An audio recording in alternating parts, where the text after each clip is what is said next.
নমস্কাৰ শ্ৰদ্ধাৰ শিক্ষাগুৰুসকল ৰাজ্যৰ যি অপ্ৰাধিকৃত শিক্ষক আছে এই শিক্ষকসকলৰ বিশেষকৈ অনশনৰ 17 দিন অতিক্ৰম কৰিছে। এইবাৰ প্ৰাথমিক শিক্ষক সন্মিলনীয়ে বিশেষকৈ মুখ্যমন্ত্ৰীলৈ স্মাৰকপত্ৰ প্ৰেৰণ কৰিছে। ৰাজ্যিক শিক্ষক সন্মিলনীয়ে অপ্ৰাধিকৃত শিক্ষক কৰ্মচাৰী অনশনৰ 17 দিন অতিক্ৰম কৰাৰ পিছতো তেওঁলোকৰ বিষয়ে কোনো এতিয়ালৈকে সিদ্ধান্ত গ্ৰহণ নকৰা কেন্দ্ৰলৈ তেওঁলোকে একেবাৰে স্মাৰকপত্ৰ প্ৰেৰণ কৰিব বুলি ভাবিছে। অলৰেডি ৰাজ্যলৈ প্ৰেৰণ কৰিছে, মুখ্যমন্ত্ৰীলৈ প্ৰেৰণ কৰিছে। শিক্ষক সন্মিলনীয়ে ঠিকাভিত্তিক শিক্ষকৰ বেতন সুৰক্ষা সহ নিয়মীকৰণ কৰিব লাগে আৰু অপ্ৰাধিকৃত শিক্ষকসকলৰ চাকৰি তেওঁলোকৰ বিদ্যালয়সমূহ প্ৰাধিকৰণ কৰিব লাগে। আহকচোন এই ভিডিঅ'ৰ জৰিয়তে সেই কথাখিনি আমি জানি লওঁ। অপ্ৰাধিকৃত শিক্ষক কৰ্মচাৰীৰ অনশনৰ 17 দিন অতিক্ৰম। ঠিকাভিত্তিক শিক্ষকসকলৰ চাকৰি বেতন সুৰক্ষা সহ নিয়মীকৰণৰ দাবীৰে মুখ্যমন্ত্ৰীলৈ স্মাৰকপত্ৰ প্ৰেৰণ কৰে অসম ৰাজ্যিক প্ৰাথমিক শিক্ষক সন্মিলনীয়ে। সকলো জিলা আৰু মহকুমা সন্মিলনীয়ে জিলা আয়ুক্ত আৰু মহকুমাধিপতিৰ জৰিয়তে মুখ্যমন্ত্ৰীলৈ এই স্মাৰকপত্ৰ প্ৰেৰণ কৰিছে।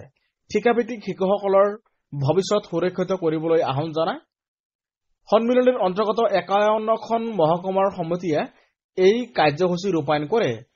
এটা বিবৃতিত সন্মিলনীৰ সভাপতি অখিল চন্দ্ৰ নাথ আৰু সাধাৰণ সম্পাদক ৰাতুল চন্দ্ৰ গোস্বামীচাৰে কয় যে ঠিকাভিত্তিক শিক্ষকসকলৰ চাকৰি নিয়মীকৰণৰ বাবে চৰকাৰে লোৱা সিদ্ধান্তক তেওঁলোকে আদৰণি জনায়, কিন্তু তেওঁলোকৰ সেই আদৰণি বিশেষকৈ তেওঁলোকে সন্তুষ্ট হ'ব পৰা নাই। কাৰণ ঠিকাভিত্তিক শিক্ষকসকলে বিগত 12 বছৰ ধৰি ৰাজ্যৰ শিক্ষাখণ্ডলৈ সেৱা আগবঢ়াইছে আৰু তেওঁলোকে আন শিক্ষকসকলৰ দৰে বেতন লাভ কৰিছে। চৰকাৰে প্ৰস্তাৱিত ধৰণেৰে তেওঁলোকৰ চাকৰিসমূহ নিয়মীকৰণ কৰিলে বৰ্তমান লাভ কৰি থকা বেতনতকৈ যথেষ্ট কম বেতন লাভ কৰিব। চৰকাৰে শিক্ষকসকলক পূৰ্বে প্ৰায় নিয়মীকৰণ বুলি ঘোষণা কৰিছিল, তাৰ পিছত ঠিকাভিত্তিক শিক্ষকসকলে বিভিন্ন বেংকৰ পৰা তেওঁলোকে ঋণ পৰ্যন্ত গ্ৰহণ কৰিছে। এতিয়া তেওঁলোকৰ দৰমহা হ্ৰাস পালে আৰ্থিক দুৰৱস্থাৰ সন্মুখীন হোৱাটো নিশ্চিত। সেয়ে এই শিক্ষকসকলৰ বেতন হ্ৰাস নকৰাকৈ পদসমূহ নিয়মীকৰণ কৰিব লাগে। ইপিনে পদ প্ৰাদেশিকীকৰণৰ দাবীৰে সদৌ অসম শিক্ষক কৰ্মচাৰী সংস্থাই ৰূপায়ণ কৰা এক আমৰণ অনশন কাৰ্যসূচীয়ে 17 দিন অতিক্ৰম কৰিছে আৰু যোৱা 4 ডিচেম্বৰৰ পৰাই তেওঁলোকে সচলত আমৰণ অনশন অব্যাহত ৰাখিছে।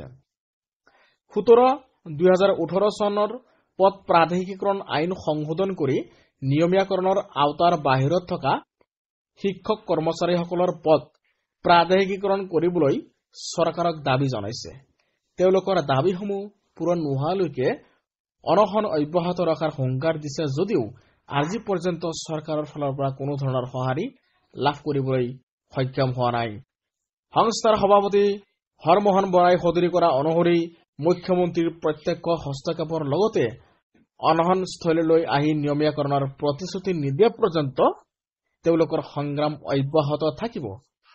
যোৱা 19 ডিচেম্বৰত শিক্ষা বিভাগৰ বিষয়া শাহনৱাজ চৌধুৰী, উচ্চ শিক্ষা বিভাগৰ সচিব নাৰায়ণ কোঁৱৰে শিক্ষামন্ত্ৰীৰ সৈতে আলোচনাৰ প্ৰস্তাৱ আগবঢ়াইছে, কিন্তু মুখ্যমন্ত্ৰীৰ সৈতে আলোচনা কৰিলেহে তেওঁলোকৰ সমস্যাসমূহ সমাধান হ'ব বুলিও তেওঁ উল্লেখ কৰে। ইতিমধ্যে অনশনৰ সময়ছোৱাত কেইবাগৰাকীও শিক্ষক অসুস্থ হৈ পৰাত তেওঁলোকক গুৱাহাটী চিকিৎসা মহাবিদ্যালয়ত হাস্পতালত ভৰ্তি কৰা হৈছে।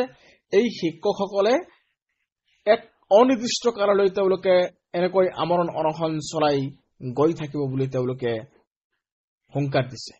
গতিকে ৰাজ্যৰ যি অপ্ৰাধিকৃত শিক্ষক কৰ্মচাৰীসকল আছে তেওঁলোকৰ স্কুলসমূহ প্ৰাধিকৰণৰ কাৰণে তেওঁলোকে এই অনশনস্থলীত মুখ্যমন্ত্ৰী উপস্থিত হোৱাটো বিচাৰিছে। তেওঁলোকক যাতে পদ প্ৰাধিকৰণ কৰে, ৰাজ্যৰ শিক্ষাখণ্ডলৈ যাতে আশাৰ বতৰা কৰি আনে, তাৰে কামনা কৰি আজিৰ এই ভিডিঅ'টো সামৰণি মাৰিবলৈ ওলাইছো। শ্ৰদ্ধাৰ শিক্ষাগুৰুসকল, তাৰ আগত আপোনালোকলৈ আমাৰ এই ইউটিউব চেনেলৰ পৰা এটি ৰিকুৱেষ্ট, আপোনালোকে আমাৰ চেনেলটো ছাবস্ক্ৰাইব কৰিবলৈ নাপাহৰিব। ধন্যবাদ। জয় আই অসম।